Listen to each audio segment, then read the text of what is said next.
I never thought I'd find my own daughter sleeping in a storage unit with my two granddaughters. But there I was, standing in the doorway of Unit 247 at Metro Self-Storage in Portland, Oregon, staring at Emma huddled under blankets with Lily and Sophie pressed against her sides. A hot plate sat on a cardboard box. Their school backpacks hung from a nail in the wall. Emma looked up at me with hollow eyes. The Emma I knew, my vibrant 32-year-old daughter who ran marketing campaigns for tech startups, was gone. This woman looked like she hadn't slept in weeks. "Dad," she whispered, and started crying. The girls, my 5-year-old twin granddaughters, just stared at me with confused faces.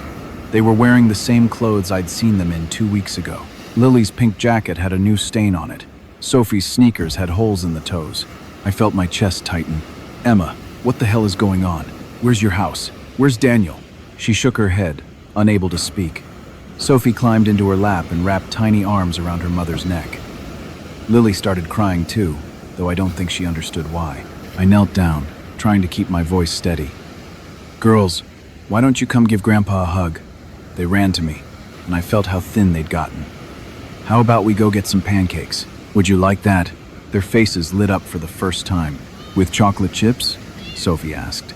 "With as many chocolate chips as you want, sweetheart." At IHOP, while the girls colored on their placemats, Emma finally told me everything.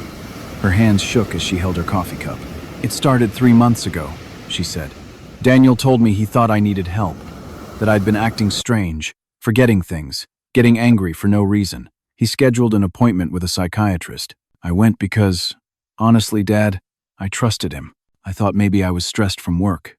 And the doctor spent 15 minutes with me, asked some basic questions, and said I seemed fine, but Daniel insisted. He got a second opinion, then a third. Finally, he found a doctor who agreed with him. She paused. Dr. Harrison said I had symptoms of bipolar disorder and needed immediate treatment. I felt anger rising but kept quiet, letting her continue. 2 weeks later, I came home from grocery shopping and there were police at the house. Daniel told them I'd been acting erratically, that he feared for the girls' safety. He had paperwork from Dr. Harrison recommending a 72-hour psychiatric hold. "They took me right there, Dad." The girls watched the police put me in the car. Her voice cracked. The girls looked up from their coloring, and Emma forced a smile. "It's okay, babies. Keep coloring." I was in Riverside Psychiatric for 3 days. I wasn't crazy, Dad. I knew I wasn't crazy, but they kept me sedated, said I needed to stabilize. When they finally released me, I went home and the locks were changed. Daniel had a restraining order. The house was in the process of being sold. Our joint account was empty. All $200,000 from Mom's inheritance. Gone. I set down my coffee cup hard enough that people at nearby tables looked over. "What do you mean, gone?" Daniel withdrew it. "The bank said I'd authorized it, but Dad, I never did. I never signed anything." While I was locked up, he emptied everything. Then he filed for divorce and emergency custody, claiming I'd abandoned the girls and was mentally unfit. "Where's the money, Emma?" "I don't know." His lawyer, Jessica Brennan, handled everything so fast I couldn't keep up. The court gave Daniel temporary custody with supervised visitation for me at his parents' house. His mother watches us like I'm going to snap at any second. She times the visits with a stopwatch. 1 hour. That's all I get with my daughters.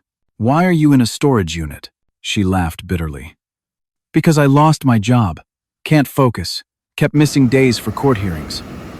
My apartment was too expensive without Daniel's income. This costs $85 a month. I shower at the gym. The girls think it's a camping adventure when they see me." I looked at my granddaughters, happily eating pancakes with chocolate chips, oblivious to how wrong everything was. Lily had syrup in her hair. Sophie was telling her sister a story about a princess who lived in a castle. "Pack your things," I said. "All of you. You're coming home with me." "Dad," the court order says. "I don't care what the court order says. You're my daughter. They're my granddaughters. We're going to fix this." That afternoon, I called every lawyer in Portland until I found one who would see us immediately. Most wanted retainers I couldn't afford on my retired nurse's pension. But Rebecca Torres, an attorney who specialized in family law, agreed to meet us that evening. Rebecca was in her mid-40s, with sharp eyes and an office full of case files stacked on every surface. She listened to Emma's story without interrupting, taking notes on a yellow legal pad. When Emma finished, Rebecca leaned back in her chair. This is bad. But it's also sloppy. They moved too fast, which means they made mistakes. We need to find them. What kind of mistakes? I asked. Bank transactions, medical records, legal documents. If Daniel forged Emma's signature or coerced those psychiatric evaluations, there will be evidence. We need to prove he manipulated the system. How much is this going to cost? Rebecca looked at me, then at Emma holding Lily and Sophie in her lap. My normal retainer is $10,000, but I'm going to do something I rarely do. I'm taking this case pro bono until we recover your money. Then we'll settle fees. Because what happened to your daughter is exactly why I became a lawyer. Over the next 6 weeks, Rebecca built our case like an architect builds a foundation. First, she subpoenaed Daniel's bank records. The $200,000 Emma's mother had left her, the money meant to buy a house for the girl's future, had been transferred in 5 separate withdrawals over the 3 days Emma was in Riverside Psychiatric. Look at the signatures, Rebecca said, spreading the withdrawal slips on her desk. I compared them to Emma's real signature on her driver's license. They were close, but the loops were wrong. The pressure was different. He practiced, Rebecca said, but he's not an expert forger. We can prove this. Next, she contacted Riverside Psychiatric and requested Emma's full medical file. The doctor who'd signed the hold order, Dr. William Harrison, had documented that Emma exhibited flat affect, disorganized thinking, and potential risk to self or others. Were you exhibiting any of those symptoms? Rebecca asked Emma. No, I was confused and scared, but I answered all his questions clearly. I asked multiple times when I could leave. He barely looked at me. Rebecca made a note. We're going to need your regular doctor's records. And I want you to see an independent psychiatrist for evaluation. Someone with no connection to Daniel or Dr. Harrison. The independent evaluation came back clean. Dr. Sarah Chen, a respected psychiatrist at Oregon Health Sciences University, found no evidence of bipolar disorder, psychosis, or any condition that would warrant involuntary commitment or justify limiting Emma's custody. In my professional opinion, Dr. Chen wrote, Miss Emma Morrison is a lucid, coherent individual who has been under extreme stress due to her marital situation. She exhibits normal emotional responses to trauma, not mental illness. But Rebecca's most significant discovery came from an unexpected source. She hired a private investigator named Marcus Webb, a former detective who specialized in financial fraud. Marcus started following Daniel. 3 days later, Marcus called Rebecca. You need to see this. The photographs showed Daniel having lunch at a downtown restaurant with Jessica Brennan, his lawyer. That alone wouldn't mean much, but the next photos showed them checking into the Heathman Hotel together at 2 in the afternoon. They left separately 3 hours later. Marcus had more. Cell phone records showing hundreds of texts between Daniel and Jessica, starting 6 months before Emma's psychiatric hold. Messages like, soon and almost ready, and she'll never see it coming. Bank records showing that Jessica's firm had received a $50,000 consulting fee from Daniel's business account 2 weeks after Emma's inheritance disappeared. Email exchanges between Daniel and Jessica discussing how to handle the Emma problem and ensure clean asset transfer. This isn't just divorce, Rebecca said. This is conspiracy to commit fraud. Jessica Brennan violated every ethical standard of her profession. She helped her client, with whom she was having an affair, steal from his wife and fabricate mental illness to justify it. Can we prove Daniel forged my signature? Emma asked. Rebecca smiled. Marcus got security footage from the bank. On 2 of the withdrawal days, the person who came in wasn't Emma. It was Daniel. He told the teller he had power of attorney, showed forged documents, and they processed it. The bank violated their own protocols because he was charming and confident. What about the 3rd withdrawal? That one has Emma's signature. But you were in Riverside Psychiatric. You couldn't have been at the bank. Exactly. And the timestamp on the bank withdrawal is 2 p.m. on March 15th. The hospital log shows Emma in group therapy at that exact time, 45 minutes away. So he forged that one too. He forged all of them. And we can prove it. The custody hearing was scheduled for a Thursday morning in November. Daniel showed up in an expensive suit with Jessica Brennan beside him, looking confident. His parents sat in the gallery, his mother giving Emma a condescending smile. Judge Patricia Ramos, A woman in her 60s with steel gray hair and reading glasses on a chain reviewed the case file before starting. This is a modification hearing regarding temporary custody of minor children Lily and Sophie Morrison, age 5. Mr. Morrison currently has primary custody with supervised visitation for Miss Morrison. Miss Morrison is requesting full custody be restored. Is that correct? Yes, Your Honor, Rebecca said. Mr. Morrison, you're represented by Miss Brennan? Jessica stood. Yes, Your Honor. We oppose this modification. Miss Morrison has a documented history of mental instability and has been non-compliant with treatment recommendations. The children's safety must be the primary concern. Your Honor, Rebecca said. We have evidence that calls into question every claim Mr. Morrison has made about Miss Morrison's mental health and behavior. We also have evidence of fraud, forgery, and conspiracy that we believe warrants criminal investigation. Judge Ramos raised her eyebrows. That's a serious allegation, Miss Torres. You'd better be able to back it up. I can, Your Honor. For the next 3 hours, Rebecca presented our case. She showed the forged withdrawal slips and the bank security footage of Daniel pretending to have power of attorney. She showed the timestamps proving Emma was in the hospital when a withdrawal was supposedly made in person.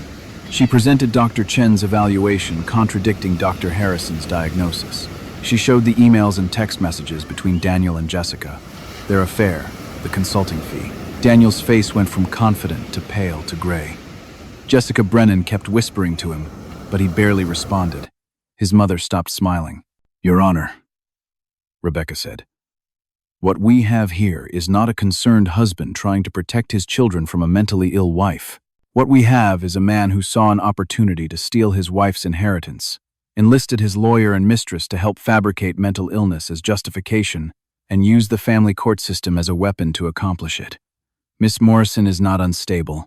She's a victim of financial fraud and institutional abuse. Judge Ramos turned to Jessica Brennan. Miss Brennan, do you have an explanation for this consulting fee and these communications with your client? Jessica stood slowly. Your Honor, I can explain. Did you have a personal relationship with Mr. Morrison while representing him in this divorce? Your Honor, my personal life. That's enough. Sit down. Judge Ramos looked at Daniel. Mr. Morrison, did you forge your wife's signature on bank withdrawal documents? Daniel didn't answer. Did you orchestrate a psychiatric hold to gain access to marital assets while your wife was incapacitated? Still nothing. Judge Ramos removed her glasses. I've been a family court judge for 23 years. I've seen a lot of ugliness in this courtroom. Parents using children as weapons, spouses hiding money, all kinds of deception. But this, what you've done, Mr. Morrison, is among the most calculated and cruel things I've witnessed. You didn't just steal money. You tried to steal your wife's children by convincing the world she was crazy. You used institutions, doctors, lawyers, and this court to abuse her.